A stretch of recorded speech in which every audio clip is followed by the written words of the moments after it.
தமிழகம் முழுவதும் சுற்றுப்பயணம் மேற்கொள்ளும் பன்னீர்செல்வம் அவர்கள் கோவையை தொடர்ந்து சென்னையிலும் தற்பொழுது உரிமை மீட்பு குழுவை தற்பொழுது ஏற்படுத்தி பன்னீர்செல்வம் அவர்கள் அதிமுகவை மீட்டெடுப்போம், துரோகிகளை விரட்டியடிப்போம் என்று தற்பொழுது தனது ஆதரவாளர்களிடம் ஆலோசனையும் நடத்தி வருகிறார்.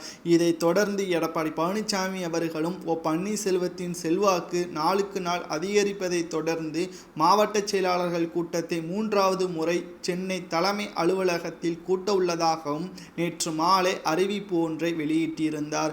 மேலும் திருச்சிக்கு வந்த பாரத பிரதமர் நரேந்திர மோடி அவர்களை சந்தித்து கடிதம் ஒன்றை கொடுத்ததன் மூலமாக எடப்பாடி பழனிசாமி மட்டுமல்ல, அவரது ஆதரவாளர்களும் செய்த ஊழல் மற்றும் கொடநாடு சம்பவங்கள் பற்றியான முழுமையான தகவலுடன் ஆதாரங்களுடன் தற்பொழுது கடிதத்தை கொடுத்துள்ளார்.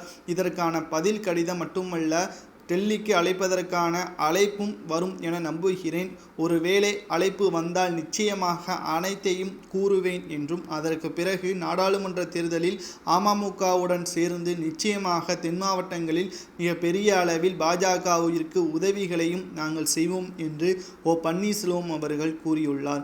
எங்களுக்கு தேவை எடப்பாடி பழனிசாமி அதிமுகவிலிருந்து விரட்டியடிக்கப்பட வேண்டும், அதிமுகவை மீட்டெடுக்க வேண்டும் என்பதுதான் ஒரே குறிக்கோள். அதற்காக எந்த எல்லைக்கு வேண்டுமானாலும் செல்வோம் என்றும் பன்னீர்செல்வம் அவர்கள் நேற்று சென்னையில் பன்னீர்செல்வம் அவர்கள் செய்தியாளர்களின் சந்திப்பின் பொழுது கூறியுள்ளார்.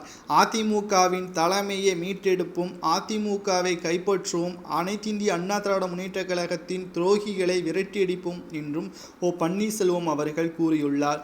ஒரே ஒரு முறை முதல்வர் பதவியை கொடுத்துவிட்டோம், அதற்கான பலனையும் நாங்கள் அடைந்து விட்டோம், இனிமேலும் துரோகிகளை ஒருபோதும் கூட இருக்க விட மாட்டோம் என்று பன்னீர்செல்வம் அவர்கள் மட்டுமல்ல, அதிமுகவின் முன்னாள் அமைச்சரான வைத்திலிங்கம், மனோஜ் பாண்டியன், மூத்த நிர்வாகியான பண்ருட்டி ராமச்சந்திரன் அவர்களும் கூறியது எடப்பாடி பழனிசாமி அவர்களுக்கு அதிர்ச்சியையும் கிளப்பியிருக்கிறது. பன்னீர்செல்வம் அவர்களுக்கு முழுமையான ஆதரவை பிரதமர் நரேந்திர மோடி அவர்கள் தெரிவித்துள்ளதாகவும் தகவல்கள் வெளியாகி இருக்கிறது.